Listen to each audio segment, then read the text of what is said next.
Boa noite, irmãos. Saúde, amada igreja, graça e paz.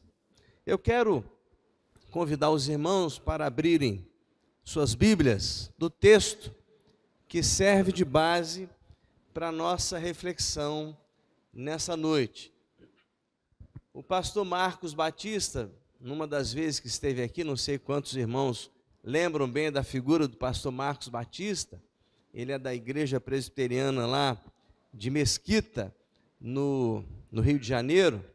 Ele fez um comentário certa vez dizendo que o universo gospel, o universo evangélico brasileiro está cheio de coisas boas e coisas novas. E ele acrescentou: as coisas boas não são novas e as novas não são boas, né? Então nós vamos retratar aqui um texto muito conhecido dos irmãos, um texto já trazido aqui em outra oportunidade, e a reflexão que vamos trazer nessa noite tem por base um texto do pastor Hernandes, o texto desenvolvido a partir do texto bíblico. E a pregação, ela é a explicação do texto bíblico. Então é importante que a gente acompanhe a leitura do texto. A leitura do texto, porque a palavra de Deus é mais importante do que qualquer outra parte da exposição. A palavra é importante, a nossa atenção na leitura do texto. Então, a partir de Marcos capítulo 4, no verso 39, não sei se vai estar na tela, a minha versão é um pouquinho diferente, vou lendo aqui e os irmãos vão acompanhando na sua Bíblia e também no telão. Diz assim o texto bíblico, Marcos capítulo 4, a partir do verso 35, na verdade, né? A partir do verso 35. Peço assim isso. Então, a partir do verso 35, diz assim o texto: naquele dia, sendo já tarde, Jesus disse aos discípulos: vamos passar para outra margem. E eles, despedindo a multidão, levaram assim como estava no barco. E outros barcos o seguiam. Ora, levantou-se grande temporal de vento, e as ondas se arremessavam contra o barco, de modo que o mesmo já estava se enchendo de água. E Jesus estava na popa, dormindo sobre o travesseiro. Os discípulos o acordaram e lhe disseram: mestre, o senhor não se importa que pereçamos? E ele, despertando, repreendeu o vento e disse ao mar: acalme-se, fique quieto. O vento se aquietou e tudo ficou bem calmo. Então Jesus lhes perguntou: por que vocês são tão medrosos? Como é que ainda não têm fé? E eles, possuídos de grande temor, diziam uns aos outros: quem é este que até o vento e o mar lhe obedecem? Capítulo 5, Jesus e os discípulos chegaram à outra margem do mar, a terra dos Gerazenos. Ao desembarcar, logo um homem possuído de espírito imundo veio dos túmulos ao encontro de Jesus. Esse homem vivia nos túmulos e ninguém podia prendê-lo, nem mesmo com correntes, porque tendo sido muitas vezes preso com correntes e cadeias, as cadeias foram quebradas por ele e as correntes foram despedaçadas. E ninguém conseguia dominá-lo. Andava sempre de noite e de dia, gritando por entre os túmulos e pelos montes, ferindo-se com pedras. Quando de longe viu Jesus, correu e prostrou-se diante dele, gritando em alta voz: o que você quer comigo, Jesus, Filho do Deus Altíssimo? Por Deus, peço-lhe que não me atormente. Ele disse isso porque Jesus tinha dito a ele: espírito imundo, saia desse homem. Então Jesus lhe perguntou: qual é o seu nome? Ele respondeu: Legião é o meu nome, porque somos muitos. E pediu-lhe com insistência que não os mandasse para fora do país. Ora, uma grande manada de porcos estavam pastando ali pelo monte. E os espíritos imundos pediram a Jesus: mande-nos para os porcos, para que entremos neles. E Jesus o permitiu.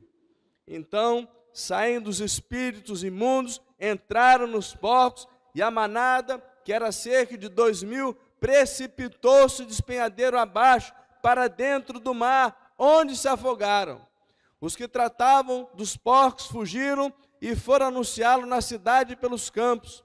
Então, o povo saiu para ver o que tinha acontecido.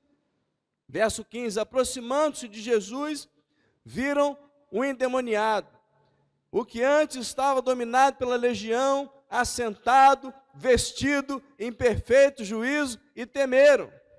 Os que haviam presenciado os fatos contaram-lhes o que tinha acontecido ao endemoniado e também falaram a respeito dos porcos. E começaram a pedir com insistência que Jesus se retirasse da terra deles. Quando Jesus estava entrando no barco, aquele que antes estava possuído pelos demônios pediu com insistência que Jesus o deixasse ficar com ele. Jesus, porém, não o permitiu. Ao contrário, ordenou-lhe: vai para a tua casa, para os seus parentes, e conte-lhes tudo o que o Senhor fez por você e como teve compaixão de você. Então ele foi e começou a proclamar em Decápolis tudo o que Jesus lhe tinha feito, e todos se admiravam. Tendo Jesus voltado de barco para o outro lado, reuniu-se em volta dele uma grande multidão, e ele estava junto do mar. Então chegou um dos chefes da sinagoga, chamado Jairo, e vendo-o, prostrou-se aos pés de Jesus e lhe pediu com insistência: minha filhinha está morrendo, venha pôr as mãos sobre ela para que seja salva e viva. Jesus foi com ele. Uma grande multidão seguia Jesus, apertando-o de todos os lados. Estava ali certa mulher, que havia 12 anos, vinha sofrendo de uma hemorragia. Ela havia padecido muito nas mãos de vários médicos e gastado tudo o que tinha, sem contudo melhorar de saúde. Pelo contrário, piorava cada vez mais. Tendo ouvido a fama de Jesus, a mulher chegou por trás, no meio da multidão, e tocou na capa dele, porque dizia: se eu apenas tocar na roupa dele, ficarei curada. E logo a hemorragia estancou, e ela sentiu no corpo que estava curada daquele mal. Jesus, reconhecendo imediatamente que dele havia saído o poder, virando-se no meio da multidão, perguntou: quem tocou na minha roupa? Os discípulos responderam: o Senhor está vendo que a multidão te aperta e ainda pergunta quem me tocou? Ele, porém, olhava ao redor para ver quem tinha feito aquilo. Então a mulher, amedrontada e trêmula, ciente do que lhe havia acontecido, veio, prostrou-se diante de Jesus e declarou-lhe toda a verdade. Então Jesus lhe disse: filha, a sua fé salvou você, vá em paz e fica livre desse mal. Enquanto Jesus ainda falava, chegaram alguns da casa do chefe da sinagoga dizendo: a sua filha já morreu, por que você ainda incomoda o mestre? Mas Jesus, sem levar em conta tais palavras, disse ao chefe da sinagoga: não tenha medo, apenas creia. Jesus não permitiu que ninguém o acompanhasse, a não ser Pedro e os irmãos Tiago e João. Chegando à casa do chefe da sinagoga, Jesus viu o alvoroço, os que choravam e os que o pranteavam muito. Ao entrar, disse: por que vocês estão alvoroçados e chorando? A criança não está morta, mas dorme. E riam-se dele. Mas Jesus, mandando que todos saíssem, levou consigo o pai e a mãe da criança, e os que vieram com ele, e entrou onde ela estava. Tomando a criança pela mão, disse: Talita cumi, que quer dizer: menina, eu digo a você, levante-se. Imediatamente a menina, que tinha 12 anos, se levantou e começou a andar. Então todos ficaram muito admirados, mas Jesus ordenou-lhes expressamente que ninguém o soubesse, e mandou que dessem de comer a menina. Amém. Meus irmãos, essa é uma passagem muito conhecida. Um texto onde Jesus vai realizando seus milagres. E nós lemos aqui 4 milagres. Em cada um desses milagres, anuncia a vitória de Jesus sobre um inimigo. E nós somos desafiados nessa noite a caminhar com o Senhor Jesus nesse texto, em torno do tema Vencendo com Jesus, porque Jesus nos conduz em triunfo. Vitória é o grande tema do texto que nós lemos. Jesus realiza 4 milagres, e em cada um desses milagres, ele derrota um inimigo. O texto começa, e nós começamos a leitura no verso 35, da seguinte maneira, do capítulo 4 de Marcos. Naquele dia, se nós olharmos, irmãos, o texto antecedente, no capítulo 4 de Marcos, nós vamos ver que era o dia que Jesus está ensinando as grandes parábolas. Ele fala da parábola do semeador, fala de outras parábolas. Jesus vai ensinando os seus discípulos, e naquele mesmo dia, o texto nos diz isso, naquele dia, não foi outro, Jesus também exercita a fé dos seus servos. Jesus não apenas ensina, mas Jesus também exercita a fé dos discípulos. Naquele dia, eles embarcam no barco.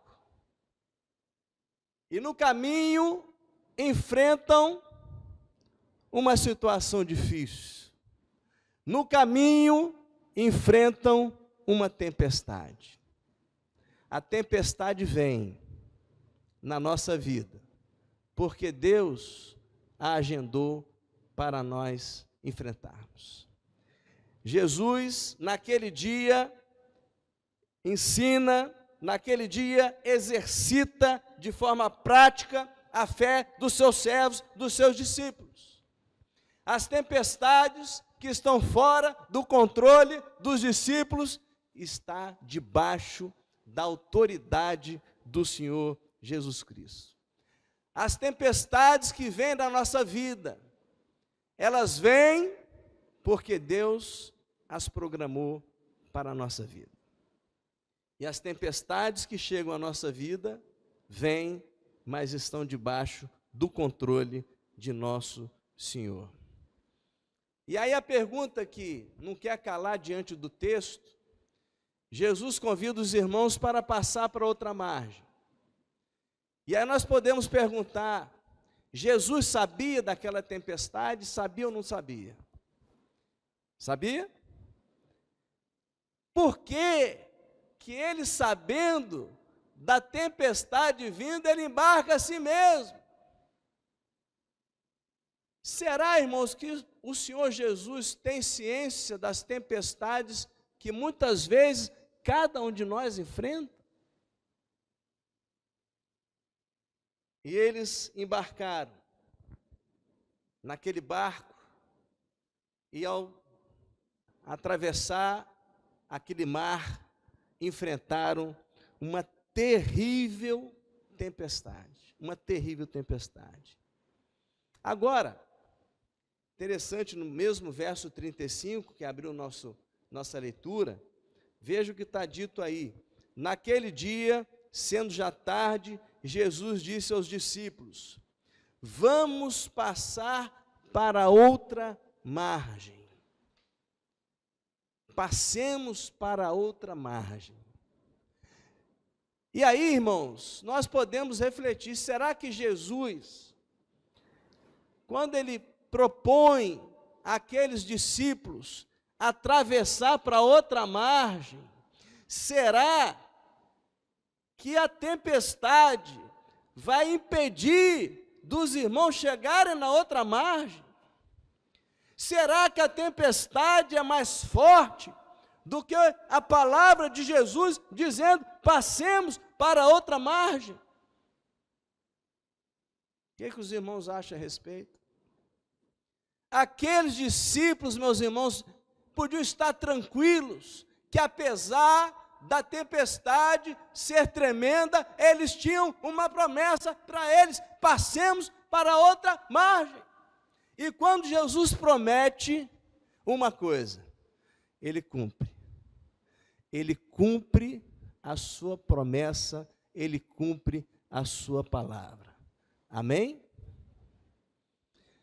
Interessante, irmãos, que o texto vai nos dizer que apesar da tempestade estar rolando do lado de fora, as ondas quase derrubando o barco enchendo-se de água, a esperança meio que desaparecendo do coração dos discípulos, apesar disso tudo, Jesus foi encontrado deitado na popa.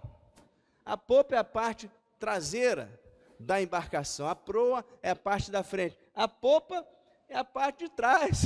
Jesus estava lá dormindo, porque ele estava descansado, ele estava confiante na providência do Pai. Ele conhece o Pai, ele conhece a providência do Pai, ele conhece o cuidado do Pai, ele conhece e pode ter certeza que a confiança é total no Pai. E diferentemente dos discípulos, ele está lá e está dormindo. A tempestade está lá fora, a coisa está difícil lá fora e aqui dentro, e o Senhor Jesus estava dormindo na total confiança e descansando na providência do Senhor.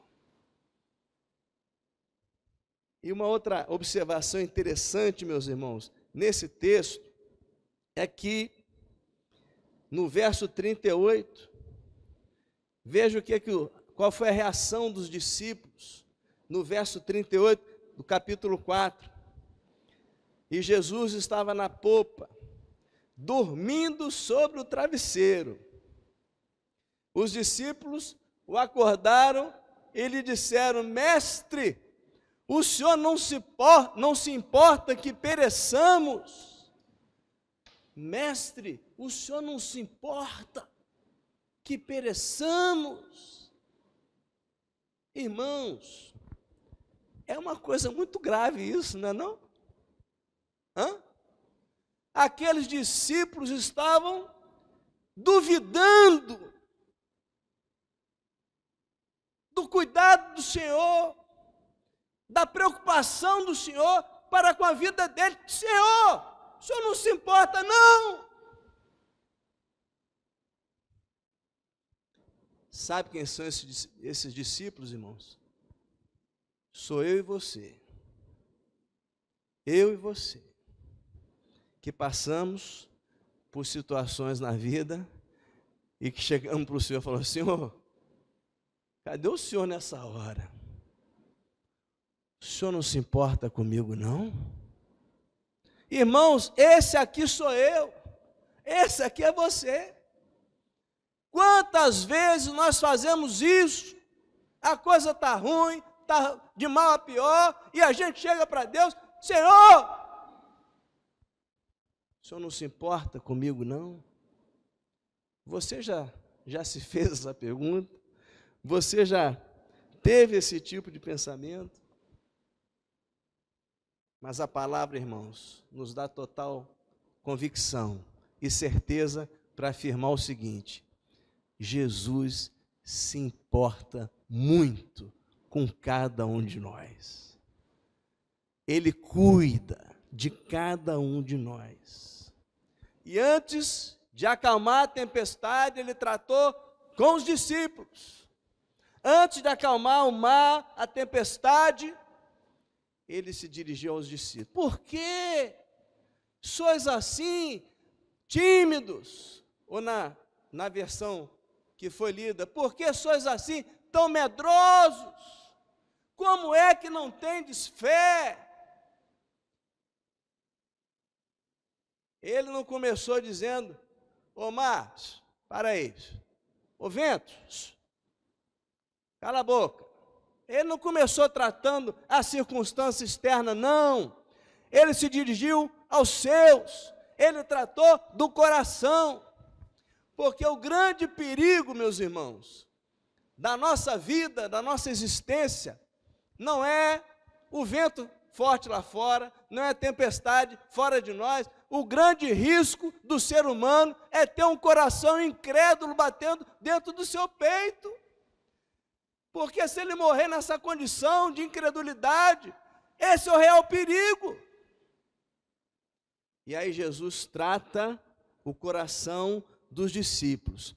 Por que sois assim tímidos? Por que sois assim medrosos?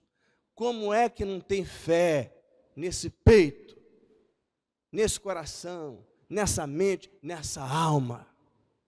Depois de dar essa palavra, ele, como Senhor, soberano, Criador de todas as coisas existem, são sustentadas pela palavra do seu poder. Ele então se dirige ao mar e ao vento e aquieta a tempestade. E os discípulos ficam admirados. Quem é este? Quem é este? Até o vento e o mar lhe obedecem. Lhe obedecem. Jesus, o grande vencedor, Jesus nos conduz em vitória sobre as tempestades da nossa vida. Amém? Mas em segundo lugar, irmãos, Jesus faz uma viagem perigosa. A gente viu a circunstância da viagem. E faz uma viagem perigosa, ventos, raios, tempestades, ondas do mar, o navio quase vai a pique e atravessa para outra margem. O que ele prometeu, ele cumpriu. Vamos a outra margem, foram a outra margem. E Jesus vai a outra margem em busca de um único homem. E Jesus salva esse único homem. Há uma máxima que diz que quem salva um homem, salva o mundo inteiro. E Jesus coloca em prática essa máxima e vai em busca de um único homem. E chega lá um homem enfurecido, louco, agressivo, violento.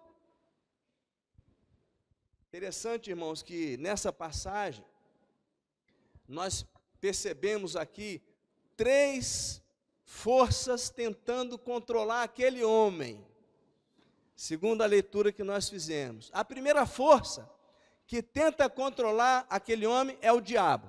Satanás tenta controlar aquele homem. Diz o texto, meus irmãos, que o diabo pôde fazer algumas coisas na vida daquele homem. O diabo, em primeiro lugar, roubou daquele homem a sua própria identidade. Jesus pergunta àquele homem: qual é o seu nome? E a resposta que o Senhor ouve é a seguinte: eu não tenho nome. Meu nome é Legião, porque somos muitos. Muitos. E essa expressão legião, naquele período, se referia a um destacamento militar composto de 6.000 homens. Então, aquele homem estava habitado por demônios e que responderam: nosso nome é Legião, porque somos muitos. O diabo arrancou daquele homem a sua própria identidade. Não tinha nome, não tinha sobrenome, não tinha ofício, não tinha profissão. O diabo arrancou daquele homem sua própria identidade. Quanta gente assim, em pleno 2025, ano 2025, em pleno século 21, as esquinas da nossa cidade estão cheias de gente que teve a sua identidade arrancada pelo diabo e pelos seus anjos. Mas o diabo arrancou daquele homem não apenas a sua própria identidade, o diabo arrancou daquele homem o gosto pela vida. pela vida. Aquele homem vivia no meio dos túmulos, no meio dos sepulcros. Tem gente assim, nos dias de hoje, flertando com a morte, sem gosto pela vida. O diabo continua atuando nesses dias. Diz o texto, se nós formos lá num texto paralelo a esse, e vamos abrir então para conferir, lá em Lucas capítulo 8, verso 27 ao verso 29, Lucas 8, de 27 a 29, está lá, ó. Logo ao desembarcar, veio da cidade ao seu encontro um homem possesso de demônios, que havia muito não se vestia, nem habitava em casa alguma, porém vivia nos sepulcros. Verso 28, e quando viu a Jesus, prostrou-se diante dele, exclamando e dizendo em alta voz, que tenho eu contigo, Jesus, Filho do Deus Altíssimo, rogo-te que não me atormentes. E o verso 29, porque Jesus ordenara ao espírito imundo que saísse do homem, pois muitas vezes se apoderara dele, embora procurasse conservá-lo preso com cadeias e grilhões, tudo despedaçava e era impelido pelo demônio para o deserto.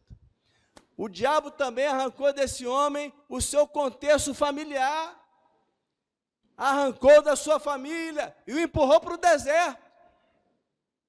O diabo roubou sua identidade, roubou o gosto pela vida, roubou da sua família, roubou a sua decência. Porque o texto, no verso 27, se voltarmos aí 2 versículos, Lucas 8, 27, aquele homem estava nu. Não havia limite para ele, não tinha vergonha, não tinha decência, não tinha pudor, não tinha nenhum limite. O diabo arrancou daquele homem a sua decência. O diabo arrancou daquele homem o seu amor próprio, porque a Bíblia diz que aquele homem se feria com pedras, num exercício de autoflagelação. O diabo fez isso por aquele homem. A primeira força que tentou controlar aquele homem. Mas há uma segunda força que tentou controlar aquele homem. A segunda força que agiu sobre aquele homem foi a sociedade. A sociedade tentou controlar aquele homem. E o que é que a sociedade fez por aquele homem? A sociedade o colocou em grilhões, em cadeias, o acorrentou. A sociedade nada pôde fazer por aquele homem. E vem a terceira força que tenta controlar aquele homem, que é a pessoa do nosso Senhor Jesus Cristo. E o texto revela o amor do Senhor por aquele homem. Jesus fez uma viagem perigosa. Jesus se colocou na direção daquele único homem para salvar. Revela o amor do Senhor. Mas revela também o poder de Jesus, o poder do Senhor Jesus nesse contexto. Porque Jesus vai sendo enxergado de longe por aquele homem e pelos demônios que habitavam aquele homem, e os demônios chegam para Jesus e lhe lançam a seguinte afirmativa: Jesus, não me atormente não. Pastor Hernandes, comentando sobre esse texto, diz: Jesus é o atormentador dos demônios, mas é a pessoa que traz paz ao coração do contrito e do aflito. Os demônios tremem diante do nome do Senhor Jesus Cristo. E aí, irmãos, naquele contexto, nós ouvimos 3 orações sendo dirigidas a Jesus. A primeira oração é a oração dos demônios, pedindo a Jesus que não os mandasse para fora do país. A segunda oração é a oração dos habitantes daquela cidade: retira-te de nós, sai fora da nossa terra, está causando prejuízo. E a terceira oração é a oração daquele homem liberto.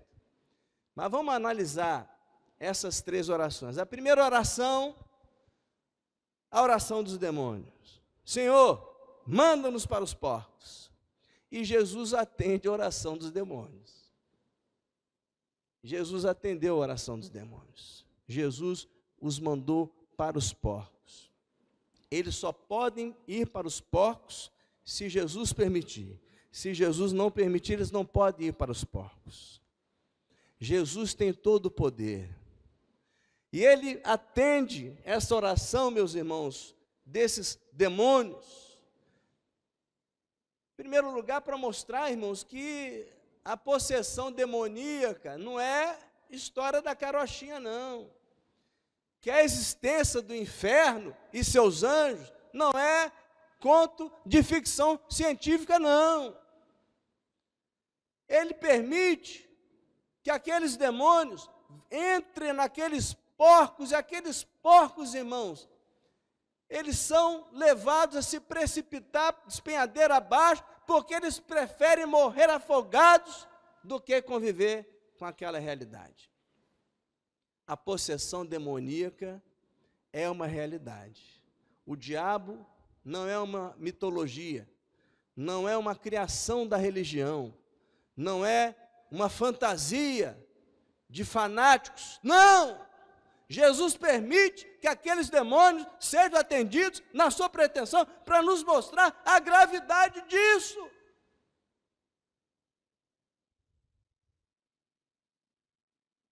Dois mil porcos, o poder destruidor de Satanás e de seus anjos. Jesus também com isso está nos ensinando, irmãos, que gente é muito mais importante do que porcos. Gente é muito mais importante. Só que a cidade considerava mais importante os 2 mil porcos do que aquele homem, do que um homem. Para Jesus, não.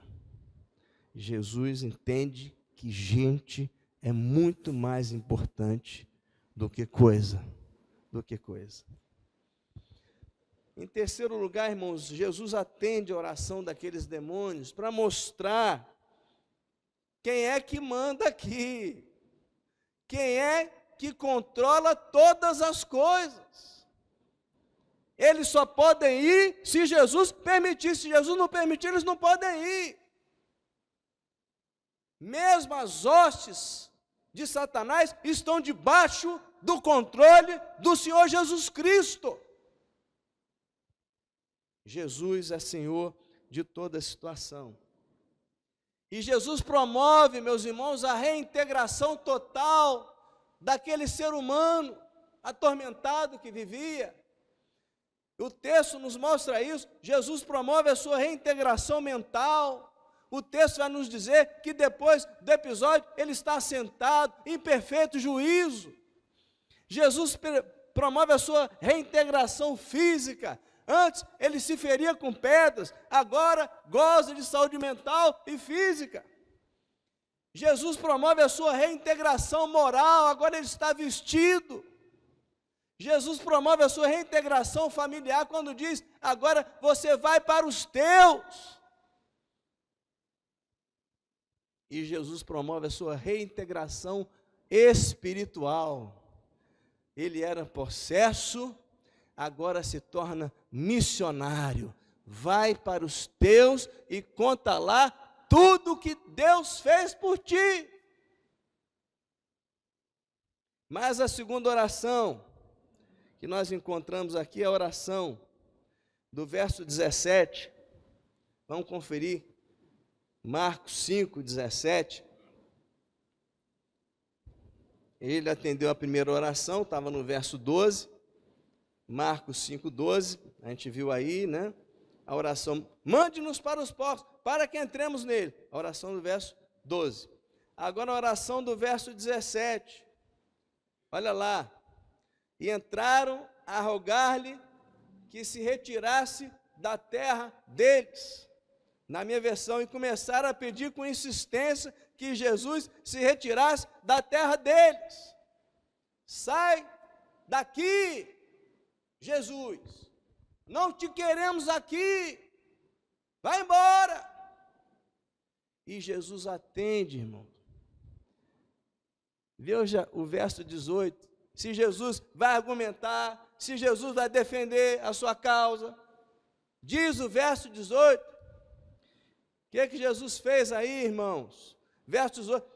Quando Jesus estava entrando no barco, aquele que estava possuído, Jesus não tomou conhecimento, Jesus atendeu a oração deles. De rejeição, Jesus atendeu a oração. Vai embora, ele foi embora.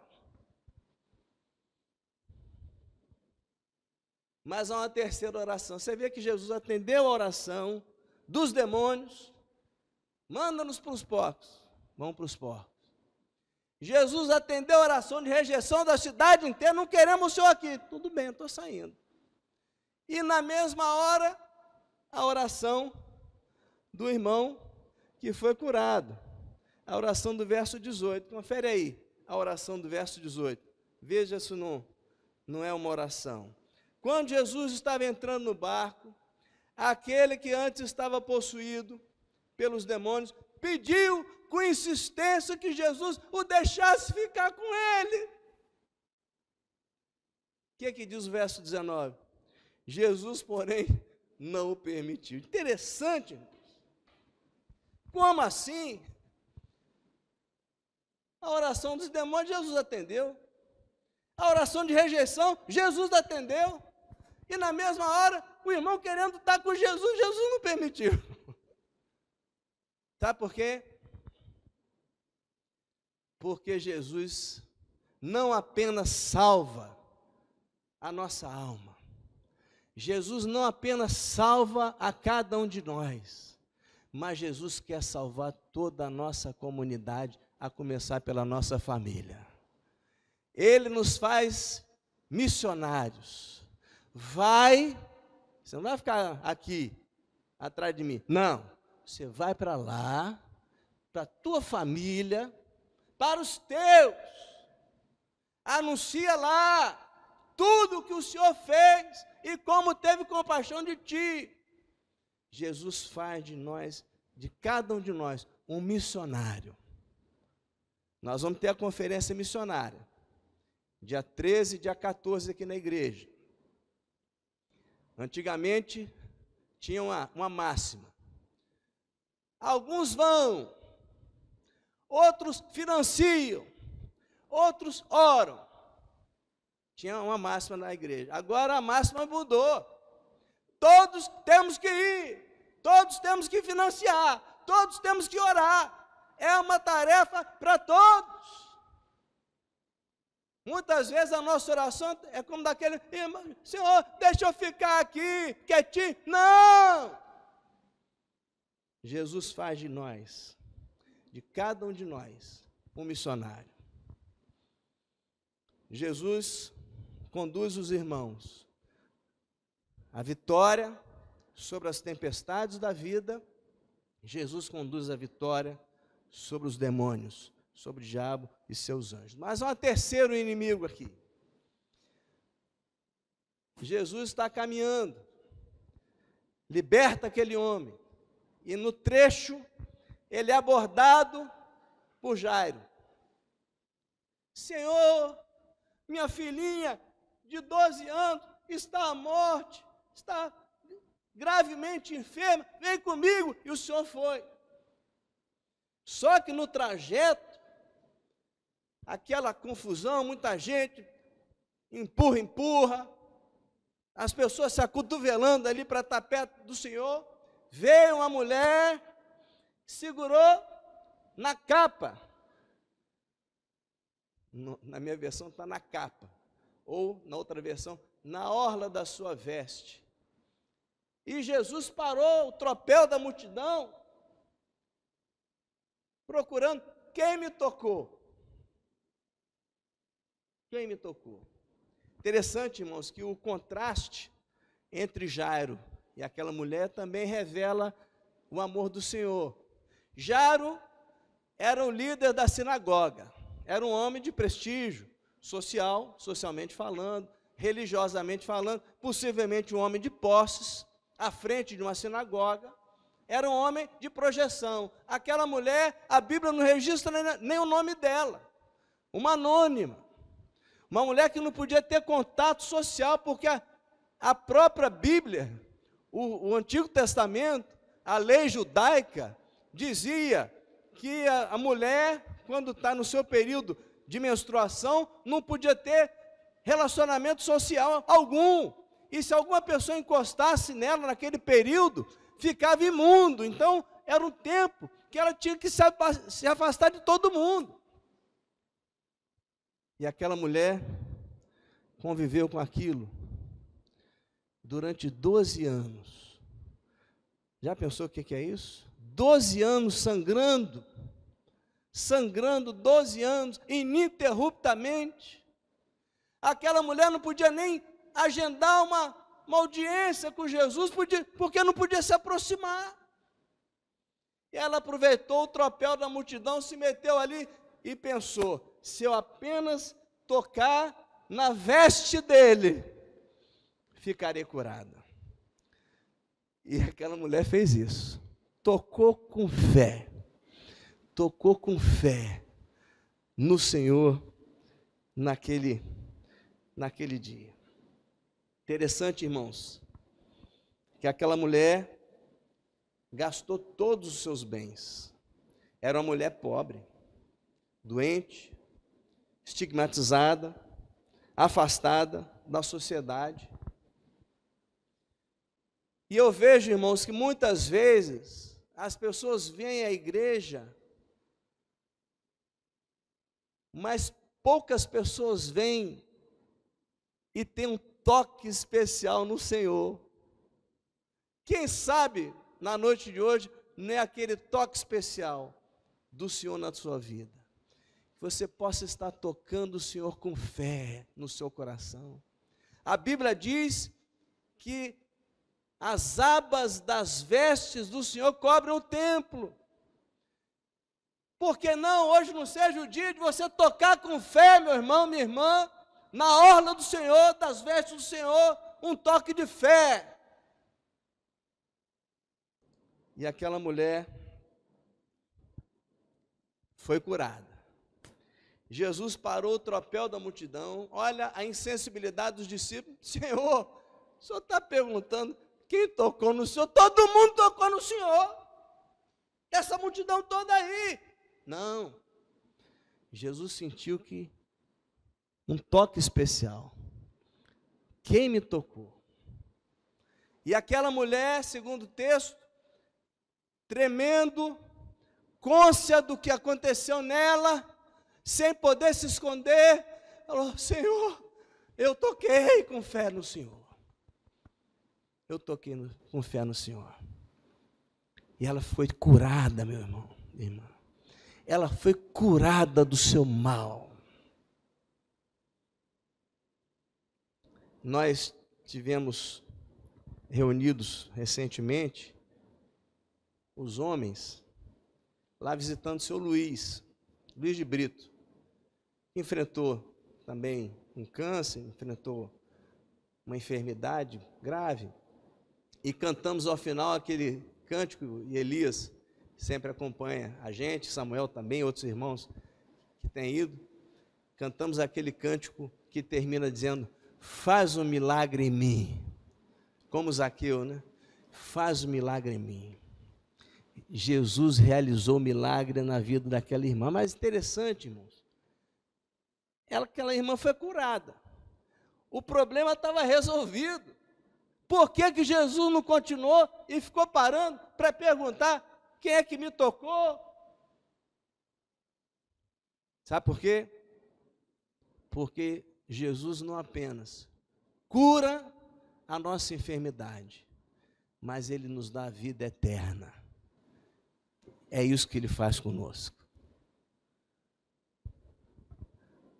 Vamos conferir isso, meus irmãos, na passagem que nós lemos, no verso 34. Depois que Jesus arrancou da mulher uma confissão, aquela mulher se confessou. Vamos ver o 33 também, verso 33, Marcos 5, 33. Então a mulher, atemorizada e tremendo, cônscia do que nela se operara, veio, prostrou-se diante dele e declarou-lhe toda a verdade. E o verso 34. E ele lhe disse: filha, a tua fé te salvou. Vai-te em paz e fica livre do teu mal. Ele não falou: filha, a tua fé curou sua enfermidade. Não! Jesus não traz uma solução para um problema tão somente terreno. Ele traz uma solução para toda a eternidade. Filha, a tua fé te salvou. O ponto de contato foi a vitória sobre a enfermidade, mas a repercussão se deu em toda a eternidade. Jesus nos conduz à vitória sobre as enfermidades. Mas havia um último inimigo nessa passagem a ser derrotado. Jesus nos conduz vitoriosamente sobre as tempestades da vida. Jesus traz vitória sobre os demônios, sobre todo o inferno. Jesus traz vitória sobre a enfermidade. E por último, Jesus traz vitória sobre a própria morte. Sobre a própria morte.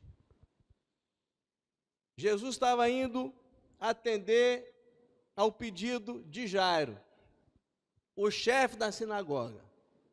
Mas no caminhar, ele foi paralisado, foi interrompido por uma mulher que ele não pôde também deixar de atender.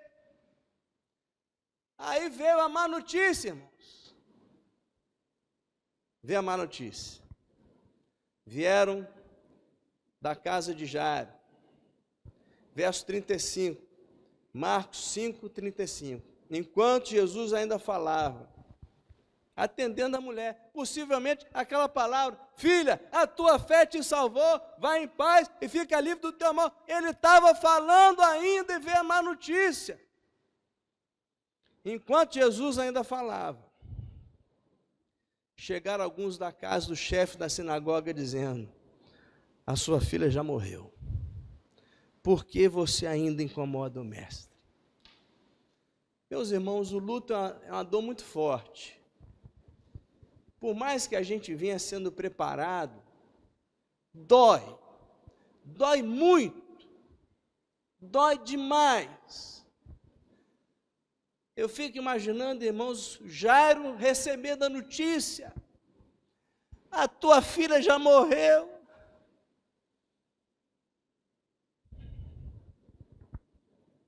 E Jesus dá uma palavra a ele: Jairo, não temas, crê somente. Não temas, crê somente. A palavra da fé. Jesus dá a palavra da fé a mim e a você nessa noite. Apesar da má notícia, apesar do ponto final, apesar da situação intransponível, irreversível, apesar disso, não temas, crê somente. É a palavra da fé que Deus nos dá na noite de hoje. Mas não apenas a palavra da fé Jesus proferiu naquele contexto. Naquele contexto de Jairo, Jesus dá uma segunda palavra, a palavra da esperança. A menina não está morta, ela dorme. A Bíblia diz, meus irmãos, que na presença de Deus todos vivem. Todos vivem. Na presença dele todos vivem. E Jesus dá essa palavra de esperança e nós cremos nisso. Mesmo aqueles que já morreram em Cristo haverão de ressuscitar no último dia, porque nós cremos na palavra de Deus, na palavra de Jesus. Nós temos essa esperança firme no nosso coração. A menina não está morta, ela dorme. Nós temos essa esperança. mesmo diante da morte, um cenário de morte, a esperança no coração do cristão. É diferente como o cristão enfrenta esse momento do que uma pessoa sem fé. É diferente. Mesmo diante de sentenças, irmãos enfrentam situações com serenidade. Por quê? Porque tem esperança. E quando Jesus chega lá, ele dá uma terceira e última palavra, a palavra de poder. Ele chega para o corpo inanimado daquela menina, morta pela medicina, coração parado, morte cerebral diagnosticada, atestado de óbito lavrado em cartório e tudo mais. Jesus chega nessa situação e diz: menina, levanta-te. A palavra de poder, meus irmãos, todos nós vamos ouvir essa palavra no último dia. Nós vamos ouvir dos túmulos, onde nós estivermos, levanta-te. Porque Ele governa todas as coisas. Porque Ele ressuscitou, nós haveremos de ressuscitar um dia. Naquele dia, determinado por Ele, a palavra de poder. Menina, menino, levanta-te. E essa palavra de poder, Deus dirige aos nossos corações e às nossas almas. Dirigiu um dia a minha alma. A Bíblia diz que nós estávamos mortos em nossos delitos e pecados. Estávamos mortos. E Ele deu a palavra de poder. Menino, levanta-te. Menina, levanta-te. Ressuscitou a nossa alma. E um dia haverá de ressuscitar o nosso corpo mortal. Jesus nos conduz em vitória. Se andarmos com Ele, se atendermos às suas orientações, nós seremos mais que vencedores por meio de Cristo Jesus. Vencendo com Jesus sobre as tempestades da vida, sobre os demônios, sobre as enfermidades, sobre a morte. Que Deus possa nos abençoar, em nome de Jesus.